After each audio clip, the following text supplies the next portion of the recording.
Hello, வணக்கம். நான் இன்னைக்கு சொல்ல போகிறதும் ஒரு உண்மை நிகழ்வு தாங்க. ஒரு உண்மை நிகழ்ச்சி. நான் என் கூட ஒர்க் பண்ணிட்டு இருக்கவங்க வீட்டில் நடந்த நிகழ்வு. அது ஃப்ரெண்டுன்னு வச்சுக்கலாங்க. அவங்க ஃபேமிலியில் நடந்த நிகழ்ச்சி. அவங்களுக்கு ஒரு பெண் குழந்தை, ஒரு ஆண் குழந்தையும் இருந்தது. ரெண்டுமே நல்லா வளர்ந்து பெரிய பிள்ளைங்களாயிட்டாங்க. ஆனால் அவங்க கொஞ்சம் அந்த குழந்தை ரெண்டுமே ரொம்ப செல்லமாக கொடுத்து வளர்த்தாங்க.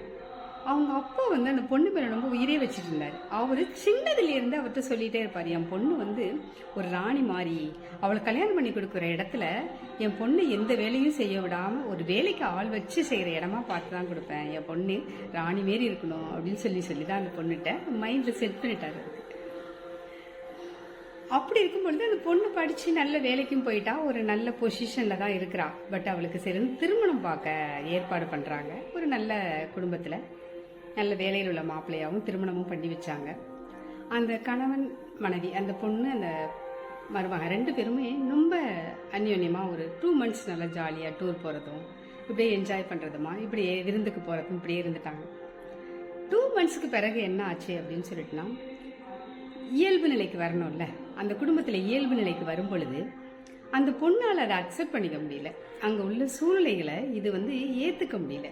ஏன்னா எங்கள் அப்பா அவர் செல்லமாக வளர்த்து, அவர் சொல்லியே வளர்த்துட்டாரு. அதனால் அந்த சாப்பிட்ட தட்டை கூட அந்த பொண்ணு கழுவாமல் அப்படியே வச்சுட்டு போயிட்டு இருக்கிறதும், தூங்கி எழுந்து பெட்ஷீட்டெல்லாம் மடிக்காமல் வைக்கிறது, சின்ன சின்ன கூட்டுற வேலை, இந்த மாதிரி வேலைகள்லாம் கூட செய்யவே மறுத்துட்டு, அதால் செய்யவே முடியாதப்ப அது வீட்டில் உள்ளவங்ககிட்ட புலம்பி இருக்குதும் போல். அதை பெற்றவர்கள் என்ன பண்ணியிருக்கணும்னா, இந்த குழந்தைக்கு இல்லைம்மா குடும்பம்னா இப்படி தான் இருக்கணும், நம்ம இப்படி தான் இருக்கணும் அப்படின்னு சொல்லி வீட்டில் நம்ம செல்லமாக வளர்த்துருந்துருக்கலாம். ஆனால் போகிற இடத்துல இப்படி தான் இருக்கணும், அந்த பிள்ளைங்களுக்கு நம்ம கொஞ்சம் பெற்றவர்கள் அறிவுரை பண்ணணும். ஆனால் அந்த பெண்ணுக்கு சாதகமாகவே அவங்களும் பேசியிருக்காங்க. எப்படி ஒன்றை வேலை வாங்குறாங்க, நீ எப்படி இருந்த பொண்ணு, நீ அதெல்லாம் செய்யாத, நீ வேலைக்கு ஆள் வைக்க சொல்லு, அப்படி இப்படின்னு சொல்லிட்டு அந்த பொண்ணு கூட கொஞ்சம் அதிகமாகவே அவங்க அட்வைஸ்ன்னு சொல்ல முடியாது, அதை சொல்லி கொடுத்துட்டே இருந்திருக்கிறாங்க. இந்த பொண்ணுக்கு அது அப்படியே பதிஞ்சு நம்ம எதுவுமே செய்யக்கூடாது அப்படின்னு சொல்லிட்டு சின்ன சின்ன பிரச்சனை, சின்ன விஷயங்களுக்கும் ஒரு பெரிய பிரச்சனையாகி மாமியார் மருமகள், கணவன் மனைவி இப்படின்னு ஒரு பெரிய டெய்லி ஒரு போராட்டமாகவே இருந்திருக்கு அந்த பொண்ணுக்கு வாழ்க்கை.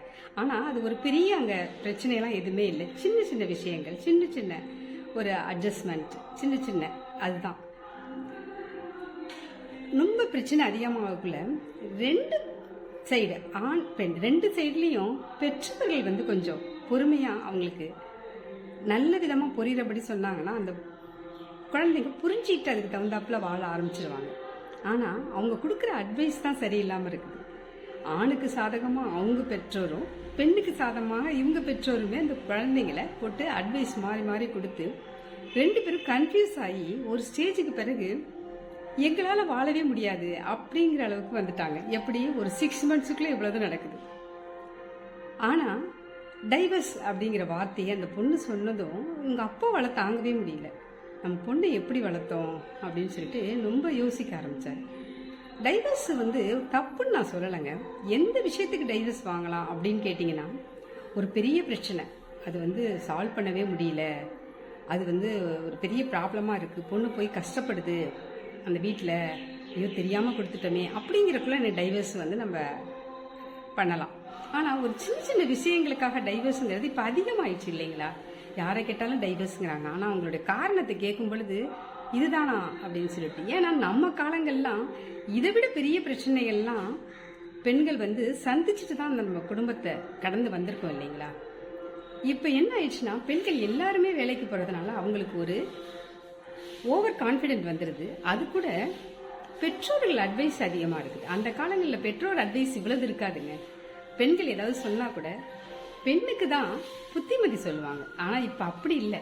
காலம் ரொம்ப மாறிடுச்சு. ஏன்னா ரொம்ப குழந்தைங்களை ரொம்ப செல்லம் கொடுத்து வளர்த்து இப்படி தான் உலகமே இருக்கோ அப்படின்னு தோணுது. ஃபைனலாக என்ன பண்ணுது அந்த பொண்ணு, டைவர்ஸ் அப்ளை பண்ணிடுது. மியூச்சுவல், ரெண்டு பேருமே ஓகேன்னு சொல்லிட்டு டைவர்ஸும் உங்களுக்கு கிடச்சிருக்குன்னு வச்சுங்களேன். 1 வருஷத்துக்குள்ளே எல்லாமே டைவர்ஸ் வாங்கிட்டு வந்துடுறாங்க.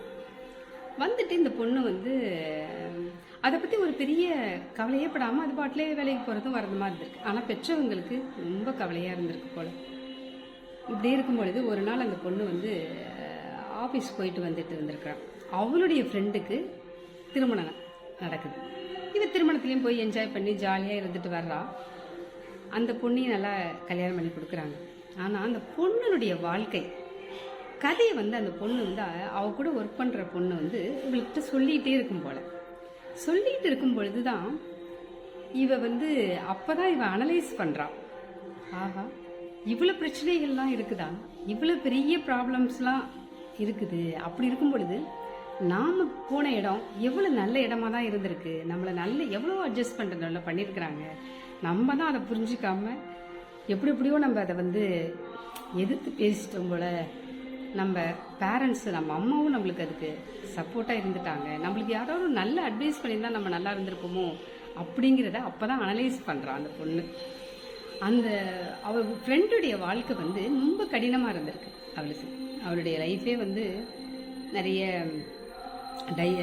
வரதட்சணை பிரச்சனை, இதுமாரி கார் வாங்கி கொடுக்கல, பணம் கொடுக்கல, நகைப்பத்தில், இது மாதிரி பிரச்சனை, அடிக்கிறது, இதை மாதிரி பிரச்சனைகள்லாம் இருந்திருக்கு.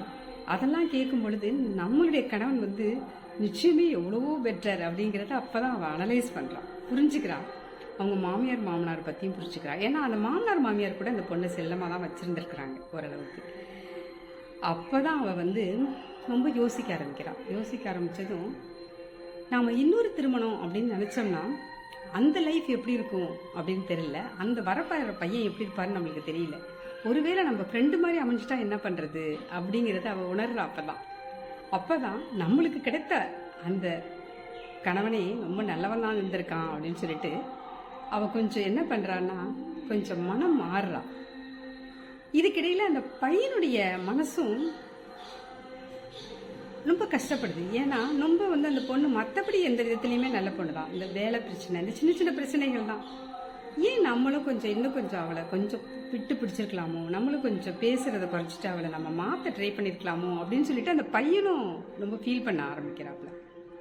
அப்போ ஒரு நாள் இவ வந்து வீட்டில் அவங்க அப்பாட்ட கேட்குறா, ஏப்பா என்னுடைய வாழ்க்கையை நான் தெரியாமல் நான் வீணாக்கிட்டணும் அப்படின்னு சொல்லிட்டு. அவங்க அப்பா நான் கொஞ்சம் சொல்லுவார், ஏம்மா எனக்கும் அப்படிதாம்மா தோணுச்சு, ஆனால் உன்னை கஷ்டப்படுத்தி அந்த வாழ்க்கையை தொடர வேண்டாம் அப்படின்னு தான் நான் நினச்சேன். ஏன்னா உன்னுடைய அம்மாவுடைய அட்வைஸ் வந்து நீ எடுத்துக்கிட்டது எனக்கு பிடிக்கல, அது நிறைய தவறாக தான் இருந்துச்சு.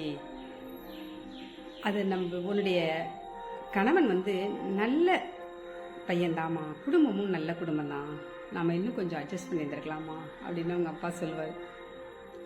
அப்புறம் தான் அவங்க அப்பாட்ட கொஞ்சம் அந்யோன்யமாக அந்த பொண்ணு பேசுவாள்.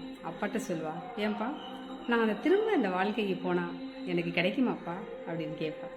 அவங்க அப்பா வந்து ரொம்ப நேரம் யோசிப்பார்.